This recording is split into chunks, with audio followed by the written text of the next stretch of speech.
Selamat datang di Jelajah Film. Pernah bertanya-tanya bagaimana dunia ini bekerja? Dari ekonomi global hingga perubahan besar yang membentuk masa depan kita, semuanya akan kita kupas tuntas. Siapkan diri kalian, karena perjalanan ini baru saja dimulai. Dunia ini penuh dengan teka-teki. Bagaimana ekonomi global memengaruhi hidup kita? Apa yang sedang terjadi di balik layar? Di Jelajah Film, kita akan mengupas semua misteri ini. Yuk, kita mulai petualangan ini. 1.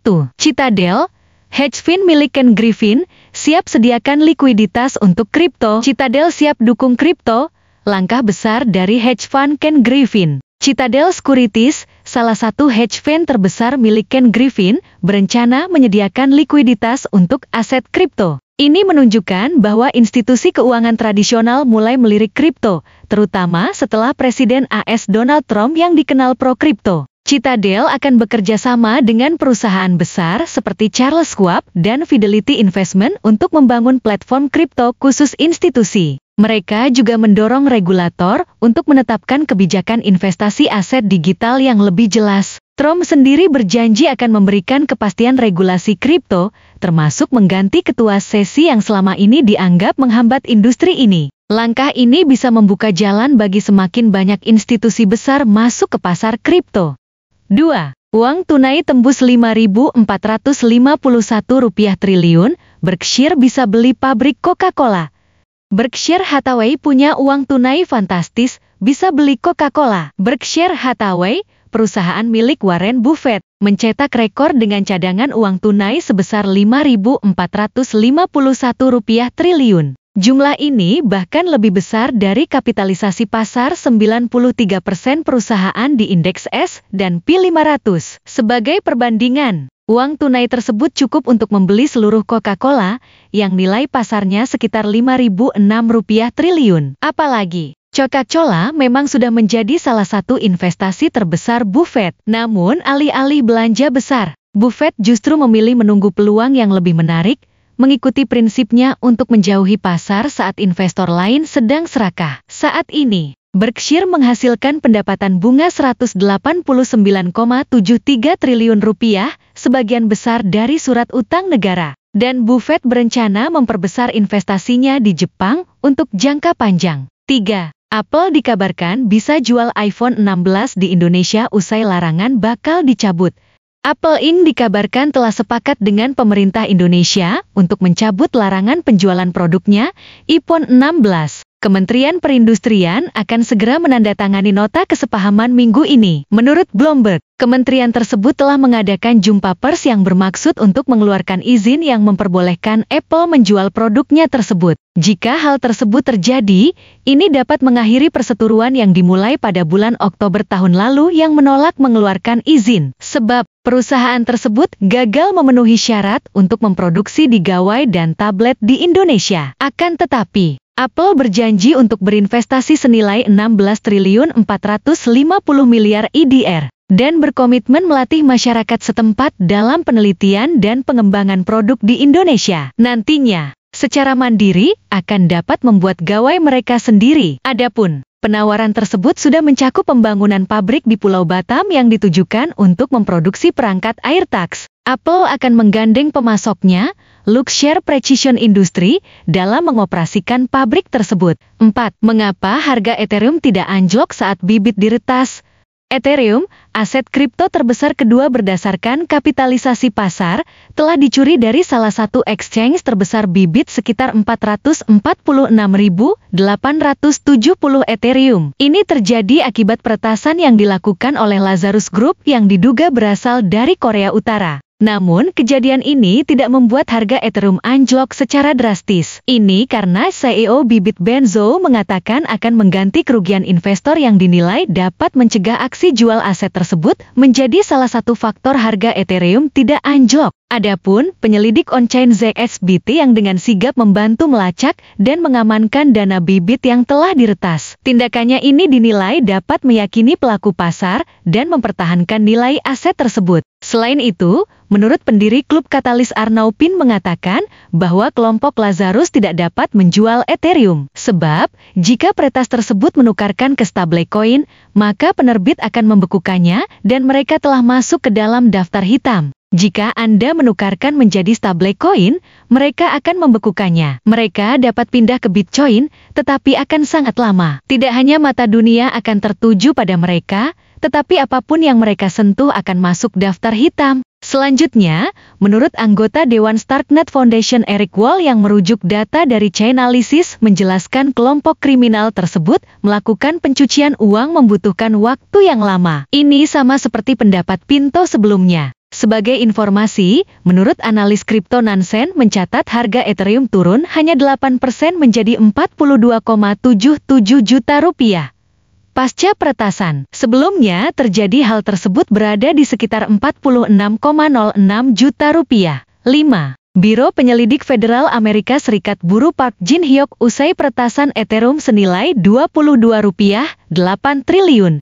Nama Park Jin-hyuk kembali menjadi perbincangan setelah diduga sebagai dalang di balik peretasan exchange kripto Bybit. Hacker asal Korea Utara yang masuk daftar buronan FBI ini disebut-sebut memiliki keterkaitan dengan berbagai aksi peretasan besar lainnya. Serangan siber yang terjadi di Bybit mengakibatkan dana sebesar 22,8 triliun rupiah raib dalam waktu singkat, menjadikannya salah satu pencurian terbesar dalam sejarah industri kripto. Sebagai informasi, Park Jin-hyuk sebelumnya juga dikaitkan dengan kelompok peretas terkenal seperti Lazarus Group, serangan ransomware WannaCry, serta kasus peretasan Sony Pictures. Di sisi lain, CEO Bybit Ben Zhou mengungkapkan peretas menargetkan cold wallet Ethereum milik platform tersebut dengan mengeksploitasi transaksi yang telah dijadwalkan. Penyerang berhasil mengambil kendali atas cold wallet ETH tertentu dan mentransfer seluruh isinya ke alamat yang tidak diketahui, ujar Ben dalam unggahannya di media sosial. Meski mengalami serangan besar,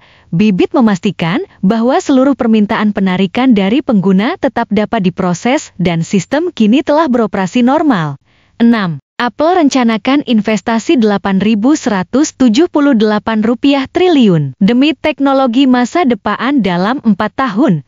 Apple mengumumkan rencana investasi 8.225 kuadriliun rupiah di AS dalam 4 tahun ke depan, termasuk pembangunan pabrik server kecerdasan buatan AI di Texas dan ciptakan 20.000 pekerjaan riset. Langkah ini dilakukan setelah CEO Apple Tim Cook bertemu dengan Presiden Donald Trump. Tarif 10% pada produk yang dirakit di Cina menjadi tantangan bagi Apple, dan komitmen ini dinilai sebagai sinyal positif bagi pemerintahan Trump. Apple akan menggandakan dana manufaktur lanjutan menjadi 164,5 triliun rupiah untuk mendukung produksi silikon canggih di pabrik TSMC Arizona. Selain itu, pabrik baru di Houston akan memproduksi server AI yang sebelumnya dibuat di luar AS. Tak hanya itu, Apple juga akan membuka akademi manufaktur di Michigan untuk membantu perusahaan kecil dan menengah meningkatkan proses manufaktur. Dengan investasi besar-besaran ini, Apple memperkuat posisi sebagai pemimpin teknologi sekaligus mendukung pertumbuhan ekonomi Amerika Serikat. Langkah ini menunjukkan keyakinan Apple pada inovasi dan potensi manufaktur domestik. 7. Ray Dalio hingga Tony Blair diangkat jadi Dewan Pengawas Danantara. Petinggi Badan Pengelola Investasi Danantara Rosan Roslani memastikan mantan Perdana Menteri Inggris Tony Blair resmi menjadi bagian dari Dewan Pengawas Dewas Danantara. Hal itu ia sampaikan di Istana Negara usai menghadiri pertemuan bersama Presiden Prabowo Subianto. Selain Blair, pendiri Bridgewater Associates Ray Dalio juga dipastikan bergabung sebagai Dewas. Menariknya, Rosan mengungkap bahwa ada tokoh terkemuka dari Cina yang nantinya juga akan ikut bergabung. Jadi memang nantinya ada Tony Blair kemudian Ray Dalio juga, ujar Rosan di Mandiri Club pada Minggu, 23.02. Sebagai informasi, pada 24 Februari 2025, Presiden Prabowo Subianto resmi meluncurkan Danantara. Lembaga ini merupakan sovereign wealth fund kedua di Indonesia setelah Indonesia Investment Authority. Nantinya, investasi awal sebesar 327,8 triliun rupiah akan dialokasikan ke lebih dari 20 sektor strategis, termasuk industri nikel, energi terbarukan, hingga kecerdasan buatan. Selain itu, Danantara diperkirakan akan mengelola aset senilai lebih dari 14.715 rupiah triliun. Namun, penunjukan warga negara asing sebagai Dewas menimbulkan polemik di publik. Pasalnya, Head of Center Institute for Development of Economics and Finance, INDEF, Andri Satrio Nugroho menilai pemilihan Blair tidak ada nilai fundamentalnya. Lanjutnya, Blair dinilai sudah tidak berhasil dalam meraih investor kala menjadi Dewan Penasihat Pembangunan Ibu Kota Nusantara, IKN. Lantas, apakah Blair dan Dalio bisa mendorong marwah Danantara? 8. PayPal berencana perluas stablecoin untuk pedagang mikro menengah. Stablecoin untuk lebih dari 20 juta pelaku usaha kecil hingga menengah. Ini memungkinkan mereka membayar vendor menggunakan kripto. Selain itu,